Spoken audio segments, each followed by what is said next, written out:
какая грация.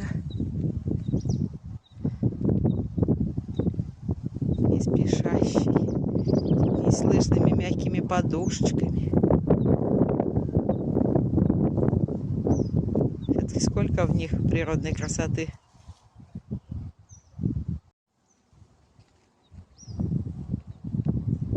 Вот так надо по подиуму ходить.